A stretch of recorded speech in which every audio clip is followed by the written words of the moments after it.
চাষ করতেন। রাসূল সাল্লাল্লাহু আলাইহি ওয়াসাল্লাম ওনার এই অর্গানিক ফলমূল আর শাকসবজি খুব পছন্দ করতেন। ফলে উনি প্রায় সেই মরুপল্লী থেকে রাসূল সাল্লাল্লাহু আলাইহি ওয়াসাল্লামের জন্য অর্গানিক ফ্রেশ ফ্রুট আর শাকসবজি মদিনায় নিয়ে আসতেন এবং এগুলো ফ্রিতে দিতেন রাসূল সাল্লাল্লাহু আলাইহি ওয়াসাল্লামকে অ্যাজ এ গিফট।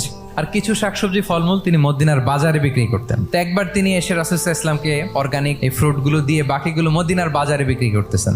রাসূলুল্লাহ সাল্লাল্লাহু আলাইহি ওয়াসাল্লাম বাজার ভ্রমণে গেলেন, যে দেখে ওই তো জাহের। তো ওনাকে দেখেই রাসূল সাল্লাল্লাহু আলাইহি ওয়াসাল্লাম পিছন থেকে এরকম ঝাপটে ধরলেন। উনি তো দেখতে পারতেছেন না কে ধরলো। উনি বলে মান হাদা আরসিলনি, এই ছাড়ো ছাড়ো। যখন পিছনে ফিরে দেখে আল্লাহ রাসূল সাল্লাল্লাহু আলাইহি ওয়াসাল্লাম এখন আর ছাড়াছাড়ি করে না, এখন ওনার পিঠটা রাসূল সাল্লাল্লাহু আলাইহি ওয়াসাল্লামের বুক মোবারকের দিকে আরো লাগাই দিচ্ছে এইভাবে। ফান করে বলতেছেন, এই একটা দাস আছে আমার কাছে, এই লোকটারে কে কিনবে, আমি বেচবো। জাহের রাদিয়াল্লাহু তাআলা আনহু বলেন, ইয়া রাসূলুল্লাহ, আমি কালো মানুষ, আমি সস্তা মানুষ, আমার বেচলে বেশি দাম পাবেন না আপনি। রাসূল সাল্লাল্লাহু আলাইহি ওয়াসাল্লাম বললেন, হে জাহের, তুমি আল্লাহর কাছে সস্তা নও, তুমি আল্লাহর কাছে বড্ড দামি। অনেক অনেক ভুরি ভুরি সিরাতের পরতে পরতে আপনারা পাবেন রাসূল সাল্লাল্লাহু আলাইহি ওয়াসাল্লামের সাথে সাহাবাদের ইন্টারেকশন কত চমৎকার।